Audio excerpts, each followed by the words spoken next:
So see here, यहां पे हम देखने वाले general FAQs on the income tax bill 2025, correct, कि जो एप्लीकेबल होने वाला है आपको 1 अप्रैल 2026 से। But in overview we have already seen the overview sheet. तो ओवरव्यू आपको वहां पे 9 आइटम्स दिखाता है, बट एक्चुअली जनरल एफएक्यूज में दे आर द 35 क्वेश्चंस। सारे क्वेश्चंस तो डिस्कस नहीं कर सकते, बट उसमें से मेन क्वेश्चंस हम डिस्कस कर सकते हैं। वही आपके ओवरव्यू पॉइंट में 9 पॉइंट्स आ चुके हैं। तो सबसे पहले उसमें आता है कि इनकम टैक्स एक्ट जो ओल्ड था वो पहले क्या था, करेक्ट। तो उसके according the old income tax act 1961 में आ चुका था, बट उसका एप्लीकेबिलिटी हो गई थी 1 अप्रैल 1962 में आया था, करेक्ट। बट वो उसके बाद 65 टाइम्स अमेंडमेंट हो चुका था, 4000 more than amendments are there, correct. 65 times amendment हो चुका है एंड 4000 अमेंडमेंट्स आर देयर। तो आप ही सोचिए कि वो कितना बल्कि था। और आपने भी पढ़ा होगा, मैंने भी देखा है कि इनकम टैक्स एक्ट में पहले सेक्शंस वगैरह वगैरह होते, चैप्टर्स होते, शेड्यूल्स होते, बहुत बड़ा बल्कि एक्ट था। इवन दो एडिशनली वहां पे रूल्स भी थे, रूल्स भी यहां पे भी है, ऐसा नहीं कि रूल्स को हटा दिया है, रूल्स भी अवेलेबल है। But why it is required to change it, simplification की जरूरत क्यों थी? तो ये देखिए, इसमें आता है कि over accumulation of the amendment in the intricate language and detailed provision and redundancy and heavy structure of the income tax act। intricate languages का मतलब होता है कि डिफिकल्ट लैंग्वेज, लैंग्वेज कैसा था, एक टेक्निकल लैंग्वेज था, और उस टेक्निकल लैंग्वेज को पकड़ना है, और उसको पकड़ने के लिए दूसरे सेक्शन की हेल्प लेना है, फिर तीसरे सेक्शन की हेल्प लेना है, जो कंटिन्यूशन में नहीं थे। एक सेक्शन यहाँ पे तो दूसरा सेक्शन वहाँ पे, तो एक चैप्टर में अलग चैप्टर में, तो ये बहुत डिफिकल्ट होता था लोगों को अंडरस्टैंड होने के लिए। तो यहाँ पे डिटेल प्रोविजन भी थे, बट यही कारण है बेसिकली कि हमें एक्ट को सिंप्लीफाइड करना है कि सबको अच्छी तरह से समझ में आए। दूसरी बात ये थी कि दिस इज वेरी बल्कि, क्योंकि 65 टाइम्स आपका क्या हुआ था, अमेंडमेंट हो चुके थे, that the more than 4000 amendments are there. तो देखिए आप ही कितना बल्क होता था। सेक्शन को तो चेंज नहीं कर सकते, बट सेक्शन में कुछ लाना है तो क्या कर सकते थे हम, सब सेक्शन ऐड करते थे, और कुछ एक्सप्लेनेशन ऐड करते थे उसी सेक्शन समझने के लिए, और further proviso proviso proviso further provided that, ऐसे बहुत सारे प्रोविजंस वहां पे थे। तो इस नए बिल ने वो ट्राई किया रिमूव करने के लिए। रिमूव मतलब एग्जैक्टली ऐसे उठा के बाहर नहीं दे दिया, रिमूव का मतलब हो गया उनको क्लॉजेज में और सेक्शंस में कन्वर्ट करने की कोशिश की है, तो वो सिंप्लीफाइड वर्जन हो जाएगा, करेक्ट। Next, efforts. तो ये कब से इफर्ट चल रहा है, 2009 टू 2019 तक ये सिंप्लीफिकेशन का प्रोसेस अभी तक स्टार्ट था, चालू था, बट वो रेक्टिफाई मतलब जो आया है वो कब आ गया, 25 में। फिर उसके बाद आ गया कि इंटरनेशनल कुछ हेल्प, हेल्प नहीं कह सकते, बट इंटरनेशनल सजेशन आप बोल सकते हो, या इंटरनेशनल में भी ऐसा कहीं पे हुआ है क्या? तो यस, यूके ड्यूरिंग द 94 2010 में हुआ था, ऑस्ट्रेलिया 94 टू 97 तक ये सिंप्लीफिकेशन प्रोसीजर चला था, और उसके अकॉर्डिंग ही उन्होंने सिंप्लीफाइड टैक्स वर्जन लेके आए। तो आगे वाले शीट पे अगले स्कोप पे चलते हैं। यहां पे देखिए ग्राउंड्स फॉर सिंप्लीफिकेशन ऑलरेडी हम डिस्कस कर चुके हैं, but still there are some other grounds for the simplification. This exercise taken undertaken for what, new bill के लिए। It is to make the act concise, lucid, easy to read and understand. तो ये सब चीजें करने के लिए क्या करना पड़ेगा, कंसाइज करने के लिए, इजी टू रीड करने के लिए, अंडरस्टैंड करने के लिए क्या जरूरत है आपको, मतलब किसके लिए, तो जनरल पब्लिक के लिए जरूरत थी। टेक्निकल लैंग्वेज हम पढ़ सकते because of we are a professional person, but other than professional person उनके लिए क्या है, तो वो समझने के लिए। तो eliminate the redundant provision and reducing its length. Yes, आपने ये देखा होगा क्या, मैंने एक शॉर्ट दिया था, मतलब शॉर्ट्स यूट्यूब पे डाला था, तो उसमें मैंने बताया था कि कितने सारे वर्ड्स कितना रिड्यूस किया, तो उन्होंने वहां पे लेंथ ऑफ एक्ट का क्या किया है, रिडक्शन किया है। Then the all the provisions, मतलब about the 1200 proviso are there, provisions नहीं प्रोविजो, कि जो प्रोविजन के नीचे लिखा जाता है, first proviso, provision, further provided that, provided, उसके बाद आती है explanation. So the 900 explanation in that act थे अपने एक्ट में 19, मतलब अभी भी है, अभी भी अगला साल तो एप्लीकेबल है ही है वो। ट्राई टू रिमूव, रिमूव करती है ये, ट्राई टू रिमूव मतलब क्या करते हैं, वहां से उनको एक्सप्लेनेशन और प्रोविजो का नाम हटा के उनको क्लॉजेज में डाल दिया, सेक्शंस में कन्वर्ट कर दिया. Then what bill is the elimination of the concept of the previous year and the assessment year. बहुत बार तकलीफ होती थी लोगों को, नए बच्चों को तो बहुत तकलीफ होती थी कि ये प्रीवियस ईयर क्या होता है, असेसमेंट ईयर क्या होता है, एग्जैक्टली टैक्स कौन सी ईयर में कैलकुलेट होता है. तो ये दिक्कत करने के लिए ये सब साइड में रख दिया और न्यू वर्ड लेके आए टैक्स ईयर. टैक्स ईयर मतलब जिस साल में आपने इनकम कमाया है वही आपका टैक्स ईयर होगा. उसके बाद के बाद सजेशंस कहां से मिले, किस किन कौन से लोगों ने सजेशंस दिए कि टैक्स सिंप्लीफाई करने के लिए चाहिए. तो यहां पे देखिए there are the 20,976 suggestions from the industrialist कि ये रिमूव कर दो, ये रिडेंडेंसी प्रोविजंस है. कोई एक्सपर्ट है जैसे कि हमारे जैसे एक्सपर्ट है, उन्होंने बताया गया है कि कोई एब्सोल्यूट प्रोविजन है, अभी वो है ही, ज़रूरत ही नहीं है. कभी कभी ऐसे भी दिखता है कि 2009 तक का प्रोविजन होता है, 2009 सॉरी 1987 का provision still is there. Why it is required? Because of that year already gone. Yes or no? It should not be there. But still it is there. तो वो रिडेंडेंट करने के लिए कहा था, वो साइड में करने के लिए कहा था. तो वो ऐसे सेक्शंस सॉरी ऐसे सजेशंस 20,976 आ गए थे. और भी कुछ है at the international level. Consultation मतलब जैसे सजेशन लिया वैसे हमने किसी के साथ कंसल्ट भी किया क्या? Definitely we consult with the Australian tax officer and treasury and UK office and tax simplification, क्योंकि इनका प्रोसेस भी था पहले, अपने हमारे से पहले हो चुका था, इसलिए इन दोनों का हमने हेल्प लिया है. ठीक है. उसके बाद a committee around 150 officers devoted for this activity. कितने ऑफिसर्स? 150 ऑफिसर्स ये सिंप्लीफाई प्रोसीजर के लिए वर्क करते थे. Entire exercise done by the 150 officer. But इन्होंने आवर्स कितने डिवोट किए, आवर्स कितना इन्वेस्टमेंट किया, तो ये देखिए नीचे वही लिखा हुआ है. So the more then 60,000 man hours. Man hours मतलब क्या होता है आपको पता है, प्रोफेशनल्स हो आप. Hours multiplied with the number of mens. So 60,000 mans are were dedicated by the team for finalising the new bill. मतलब आप 60,000 डिवाइडेड बाय 150 ऑफिसर्स करोगे तो आपको पास आएगा 400 hours.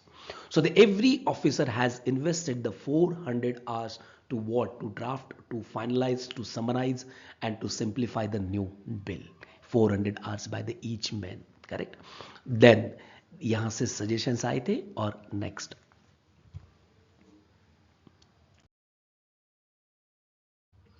See here, readability. Yes, readability बढ़ गई है. कैसे? The readability of the tax law has been improved by using the simple language as against the traditional legal language. पहले बहुत टेक्निकल लैंग्वेज था, अभी भी है, एक साल तक हमें झेलना है. अभी वो इंप्रूव कर दिया कि इजिएस्ट वे हमें क्या करना है, उसको अंडरस्टैंड करना है. टीडीएस का प्रोविजन, टीडीएस का एक पूरा टॉपिक था हमारे यहाँ पे, सेक्शन 190 से स्टार्ट होता है. यस और नो? वो क्या कहते हैं? The TDS provision has been presented in the tabular format. तो सिंपल है, एक टेबल बना दिया उन्होंने. यहाँ पे पर्सन है, इतना आपको प्रोफेशनल है, इतना कट करना है, यस इतना रेट ऑफ, ये टैबुलर फॉर्मेट में कर दिया. हमारे जैसा मतलब पुराने जैसा लेंदी प्रोसीजर नहीं रखा हुआ है यहाँ पे. पहले कैसा था कि पूरा सेक्शन, मतलब मान लीजिए कि 192 फॉर व्हाट सैलरी, तो सैलरी का टैरिडस कैसे कैलकुलेट होता है, क्या करना है क्या नहीं, जैसे कि प्रोफेशनल्स, जैसे कि कमीशन एजेंट, यस इनके लिए कैसे कैलकुलेट करना है, कहाँ तक कैलकुलेट करना है. और उसमें कुछ सिमिलर प्रोसीजर क्या रहता था ना, हर वर्डिंग बहुत सिमिलर आती थी आपको हर सेक्शन में. ठीक है, तो वो उन्होंने रिमूव करने के लिए टैबुलर फॉर्मेट में बिठाया. सेक्शन 10. अरे सेक्शन 10 पढ़ने के बाद ही, हमें देखने के बाद ही बहुत मतलब गुस्सा भी आता है, और देखते देखते वक्त वो ऐसा मन लगता है कि वो करे ना. क्यों? क्योंकि सेक्शन 10 बहुत लेंथी था और है अभी भी. उसी सेक्शन 10 को उन्होंने क्या कर दिया, डिफरेंट सेक्शन में डिवाइड कर दिया. तो which content the about the 150 clauses has been placed in schedule. In schedule भी बोल सकते हो, schedule, and presented in the form of table. Yes, तो सेक्शन 10 को इन टेबल फॉर्मेट में लेके आए, तो टेबल फॉर्मेट में फिट किया हुआ है. शेड्यूल है इस सेक्शन के लिए, इस एग्जाम्शन के लिए, किस इंसान के लिए कौन से एग्जाम्शन से, वो एक ही वन प्लेस पे वो लेके आए. Then enhance the clarity enhance करनी है अपनी को. ये सब कुछ करना क्यों है? तो न्यू बिल का मेन ऑब्जेक्टिव क्या था कि मैं जब एक्ट पढ़ूं तो मुझे क्लैरिटी आए. पहले इनकम टैक्स एक्ट में भी क्लियरिटी आती थी, बट टेक्निकल लैंग्वेज होती थी। दूसरी चीज ये होती थी कि एक ही चीज के लिए सपोज आपको एग्जाम्पशन ढूंढने, तो ये भी देखो, वो भी देखो, वो भी देखो, करेक्ट। बट अभी राइट नाउ वैसा नहीं हुआ है, तो क्लियरिटी करने के लिए उन्होंने बताया गया कि removal of the proviso and explanation. क्योंकि क्या होता था ना, सेक्शन के नीचे बहुत सारे प्रोविजंस आते थे, उसके नीचे एक्सप्लेनेशन आते थे। मतलब कल जाके कोई प्रोविजन लगानी है आपको, तो पहले उस एक्सप्लेनेशन के साथ उसको जोड़ना पड़ता था, तब जाके आता था।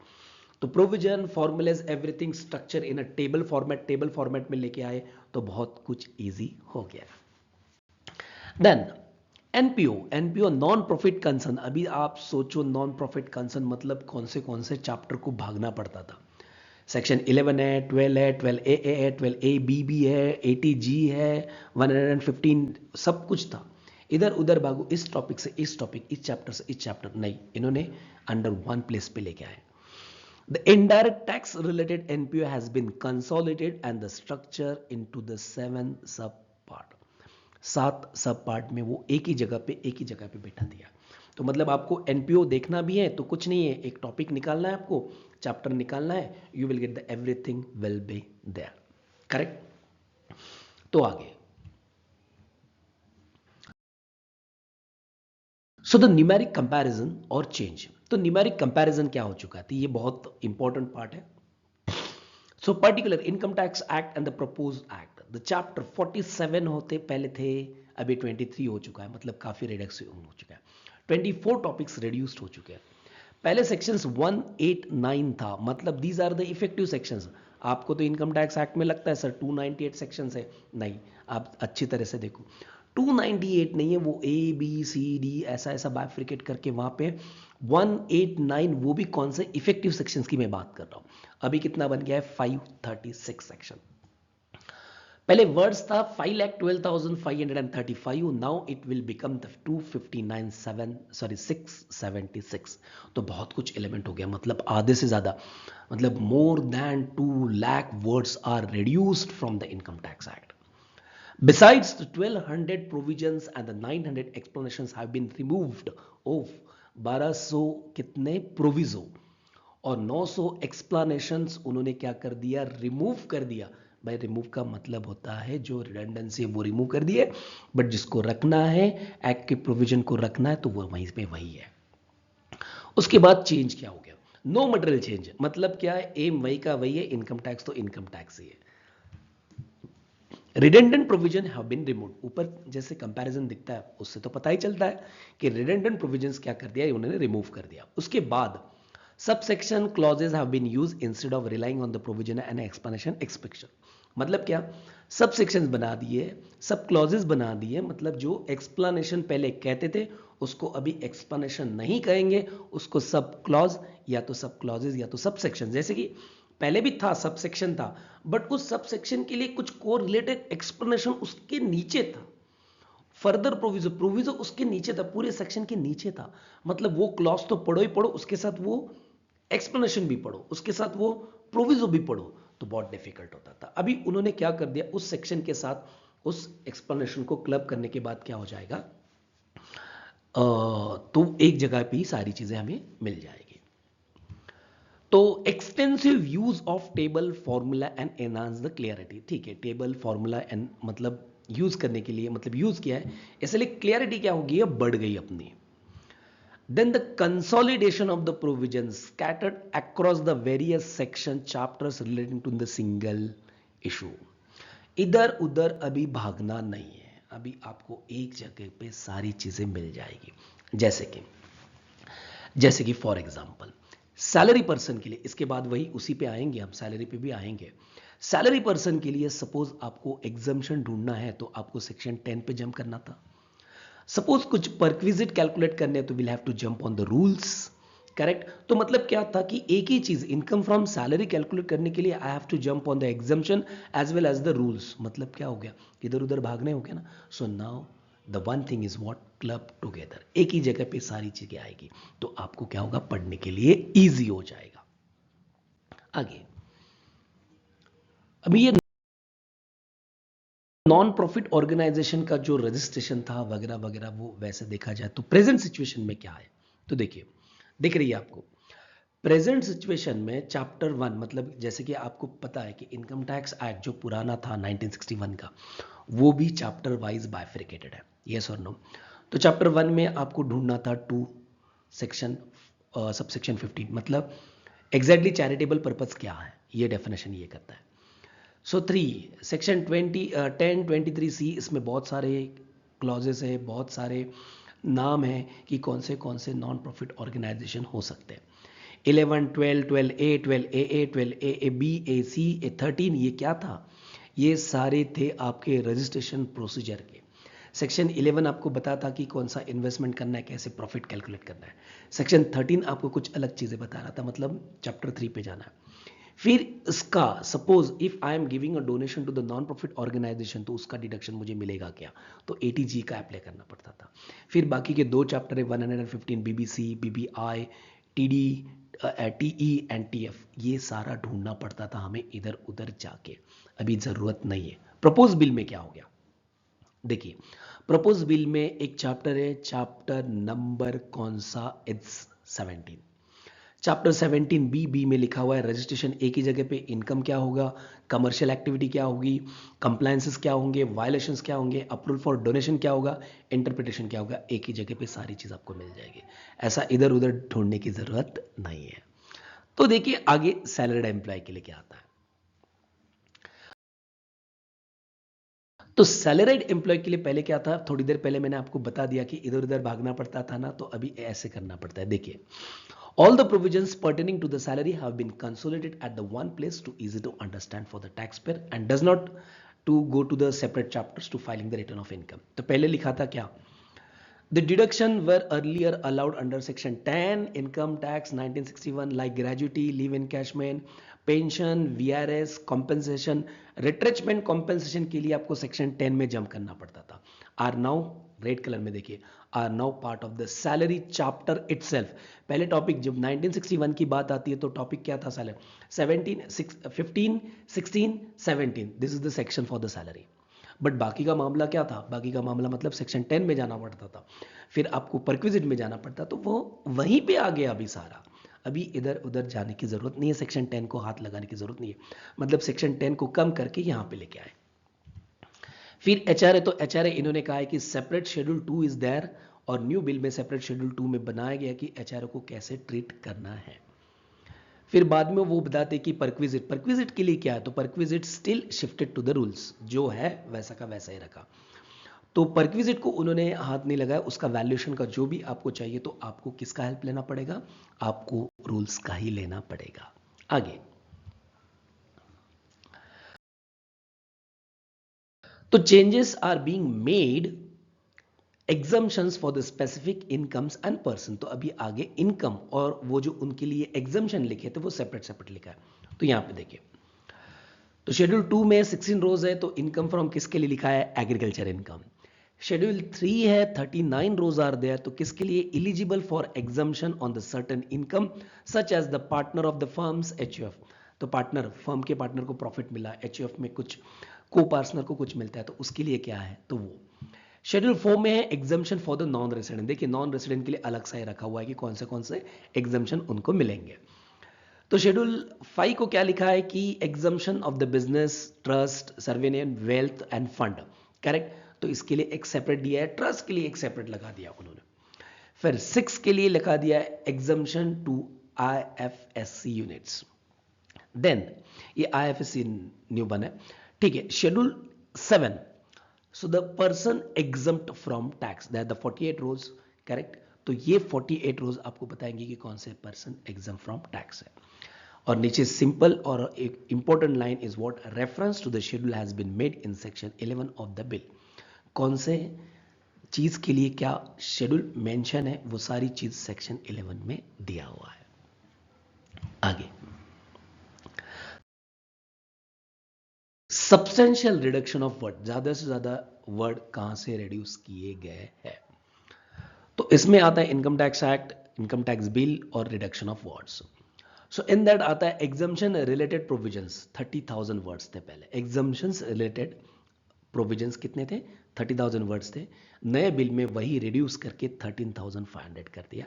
तो रिडक्शन कितने का हो गया? 16,500 वर्ड्स का रिडक्शन हो चुका है। टीडीएस टीसीएस प्रोविजन रिलेटेड कितना था? 27,453 वर्ड्स थे, now it is reduce to the 14,606। तो रिडक्शन कितने का हो गया? 12,847 का रिडक्शन हो चुका है। एनपीओ रिलेटेड प्रोविजंस आ गया था 12,800 वर्ड्स, पहले था, अभी वो कितने तक कम कर दिया इन्होंने? 7,600। मतलब रिड्यूस कितने से हो गया हमारा? 5,200 वर्ड से क्या हो गया? रिड्यूस्ड हो गया। तो यहां तक था आपका सारा एफएक्यूज जो भी था वो। तो देखिए, thanks for the watching and आपको और भी कुछ जानना है, और भी एफएक्यूज है इनकम टैक्स एक्ट की जो चैप्टर वाइज लिखे गए हैं, वो अगले वीडियो में जरूर आएंगे। बट यहां तक आपको पसंद आया तो प्लीज लाइक एंड शेयर करना जरूरी है, आपको हमारे लिए भी जरूरी है। We are motivating us from that. आपने जो लाइक और शेयर सब्सक्राइब किया है वो, और ये सारे एफएक्यूज इवन दो आपके इनकम टैक्स साइट पे भी अवेलेबल है, करेक्ट। तो अगले वीडियो में मिलते हैं, जनरल एफएक्यूज, नॉर्मल एफएक्यूज लेके आते हैं, वो भी चैप्टर वाइज। तो थैंक्स फॉर द वॉचिंग।